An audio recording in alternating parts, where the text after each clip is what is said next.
ओम नमो भगवते वासुदेवाय। नमस्कार मित्रों, आप सभी का स्वागत है हमारे YouTube चैनल लक्ष्मी जी में। शिव के प्रिय श्रावण मास के कृष्ण पक्ष की एकादशी, जिसे कामिका एकादशी के नाम से जाना जाता है, शास्त्रों में इसका बहुत महत्व बताया गया है। यह एकादशी भगवान विष्णु को समर्पित होती है। वैदिक पंचांग के अनुसार सावन महीने के कृष्ण पक्ष की एकादशी तिथि 30 जुलाई 2024 को शाम 4:45 पर शुरू होगी और इस तिथि का समापन 31 जुलाई 2024 को दोपहर 3:55 पर होगा। उदया तिथि के अनुसार कामिका एकादशी का व्रत 31 जुलाई 2024 को रखा जाएगा। पद्म पुराण के अनुसार जो मनुष्य शिव के प्रिय श्रावण मास में भगवान श्रीधर का पूजन करता है, उसके द्वारा गंधर्वों और नागों सहित संपूर्ण देवताओं की पूजा हो जाती है। यह एकादशी स्वर्ग लोक तथा महान पुण्य फल प्रदान करने वाली है।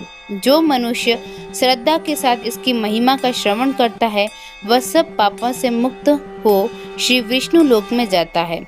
विशेष रूप से इस दिन तुलसी के पत्ते के प्रयोग करने से व्रत का महत्व और भी बढ़ जाता है। कामिका एकादशी के व्रत के दौरान किए गए दान पुण्य का भी विशेष महत्व है, जिससे व्यक्ति को पुण्य की प्राप्ति होती है और उसके जीवन के सभी कष्ट दूर हो जाते हैं। इस व्रत के प्रभाव से व्यक्ति के मन, वचन और कर्म की शुद्धि होती है और उसे भगवान विष्णु की कृपा प्राप्त होती है। एकादशी की पूजा विधि के लिए इस दिन प्रातः काल स्नान कर स्वच्छ वस्त्र धारण करें और भगवान विष्णु की मूर्ति या चित्र को गंगा जल से शुद्ध करें। पूजा स्थल को साफ कर एक चौकी पर पीला वस्त्र बिछाएं और उस पर भगवान विष्णु की प्रतिमा या चित्र स्थापित करें।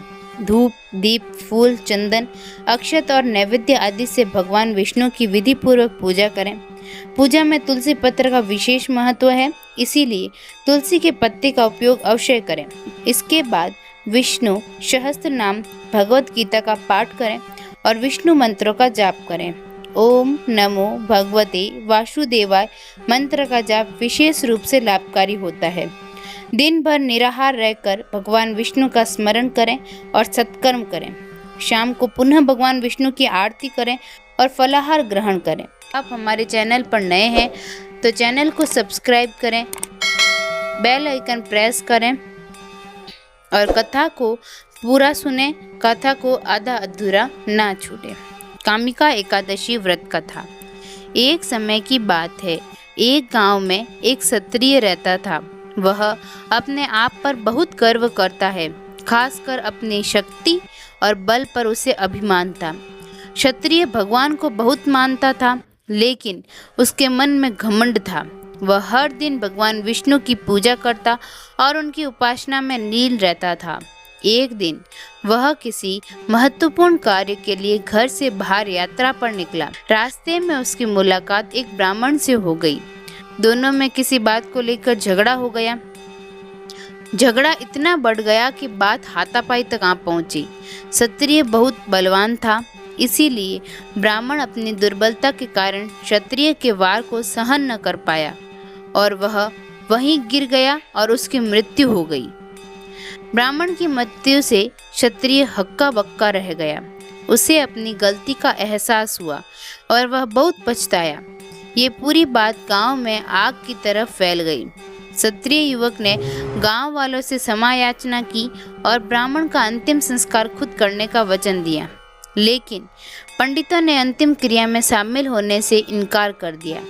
तब उसने ज्ञानी पंडितों से अपने पाप को जानना चाहा, तो पंडितों ने उसे बताया कि उसे ब्रह्म हत्या दोष लग चुका है, इसीलिए हम अंतिम क्रिया के ब्राह्मण के भोज में आपके घर भोजन नहीं कर सकते। यह सुनकर क्षत्रिय ने ब्रह्म हत्या दोष के प्रायश्चित का उपाय पूछा। तब पंडितों ने कहा कि जब तक वह सावन मास के कृष्ण पक्ष की एकादशी तिथि को विधि पूर्वक भगवान विष्णु की पूजा नहीं करता और ब्राह्मणों को भोजन नहीं कराता और दान दक्षिणा नहीं देता, तब तक वह ब्रह्म हत्या दोष से मुक्त नहीं हो सकता। क्षत्रिय ने ब्राह्मण के अंतिम संस्कार के बाद पंडितों की सलाह मानते हुए कामिका एकादशी के दिन पूरी श्रद्धा और विधि के अनुसार भगवान विष्णु की पूजा की। फिर उसने ब्राह्मणों को भोजन कराया और दान दक्षिणा भी दी। इस तरह भगवान विष्णु की कृपा से वह क्षत्रिय ब्रह्म हत्या दोष से मुक्त हुआ। ओम नमो भगवते वासुदेवाय।